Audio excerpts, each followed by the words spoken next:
Ya? Bukan. Cikgu Syarif. Bukan. Saya tahu. Saya pernah nampak FYP.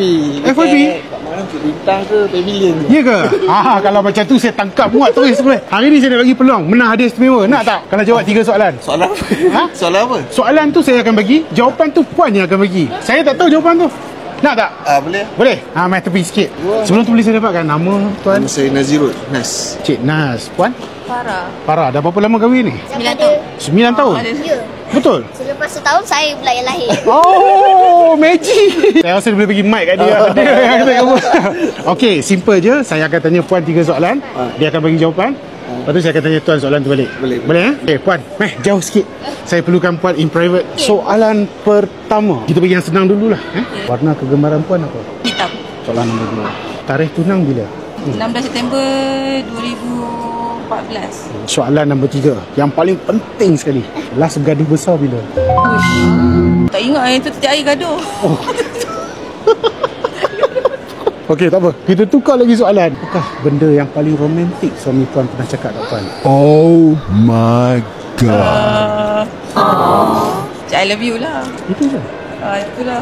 Itu je dia cakap. Kan dia pernah cakap benda romantik itu. Tak apa. I love you with all my heart. Itu. Oh. I love you lah juga kan. With all my heart. I love you with all my heart. Memori dia lagi power tu perempuan dia. Aduh. Tak apa, kita scrape soalan tu. Kita cari soalan yang baru pula. Puan pakai shampoo brand apa? Clear. Alright tuan. Saya dah dapat 3 soalan. Siap dapat info. Puan. Puan kena diri sini. Puan kena sahkan jawapan tu. Tuan. Bersedia tuan beras kita beli, periuk dia orang masak. Okey. Soalan pertama. Sedia? Sedia. Benda simple je. Warna kegemaran isteri tu apa? Warna hitam. Alhamdulillah. Maksud dia ni betul-betul dah tahu ni. Okey. Soalan nombor 2. Tarikh tunang 16 September Tahun? 2015. Betul ke? tahun salah. Tahun salah tuan. Macam mana hari tuan? Betul lah 2015 lah. Tadi pun cakap lain kat saya. Kahwin 31 Oktober 2015. Alright. Tunang waktu saya ingat je hari Malaysia 16 September 2015 sebab tunang sekejap kan. Oh, nampak guys, bukan semua lelaki pelupa Nampak memori kita orang lagi power tau. Okey, tak apa. Betul. Soalan yang terakhir, wife tuan, dia akan pakai shampoo bila mandi. Brand apa dia pakai? Oh, ada 3 shampoo lah kejap. Jam. Dia sebut satu je tadi. Clear. Not bad. Abang ni power betul ni. Dia tahu semua. Okey, memandangkan jawapan tu betul, saya nak ucap tahniah. Nah, buka dan tengok apa. Bismillahirrahmanirrahim.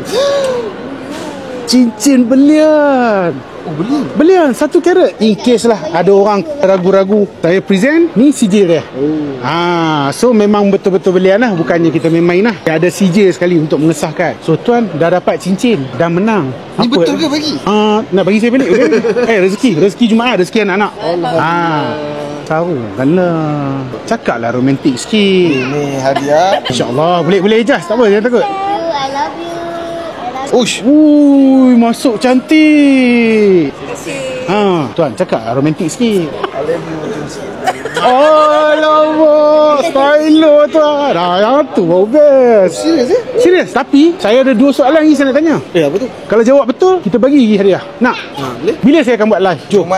Jumaat. Betul. Push. Padu. Ini betul-betul tengok ni. Soalan yang kedua. Selalu time live tu apa saya buat? Ada bagi tap screen. Also tap screen. Salah. Selalu time live tu saya akan bagi giveaway. Saya akan bagi hadiah. Tadi abang tap screen. Tadi saya macam cakap bagi gift ataupun tap screen. Antara tu lah. Abang, mandangkan abang jawab dengan padu betul, saya hadiahkan satu lagi. Buka dan tengok. Kali ni lagi besar ni. Bismillahirrahmanirrahim. Saya tak nak cakap apa Pandai tengok-tengok sendiri pandai-pandai Yeehaw. Tahniah puan. Rezeki betul-betul ni hari ni. Tuan, kita bergambar satu. Boleh? Boleh Okey bang, baik. Terima kasih. Thank you so much. Jazakallah khair bang. Terima kasih banyak. Rezeki. Semoga berbahagia ke jannah insya-Allah. Thank you tuan. Hello boy. Handsome. Hai sayang. Muhammad. Oh, Muhammad. Keluarga yang betul-betul terbaik lah. Dah lah, boleh kata beriman lah kan. Bukan pakai tayak pun macam saya ni kan. InsyaAllah lah kami ni ahli syurga kot. InsyaAllah. Amin. Kalau saya tergelincir abang tarik Mesti tarik. Kita doakan yang terbaik. Guys, the best guys. The best. Terima kasih bang. Okay bang, kita jumpa lagi. Assalamualaikum warahmatullahi wabarakatuh. Bye bye.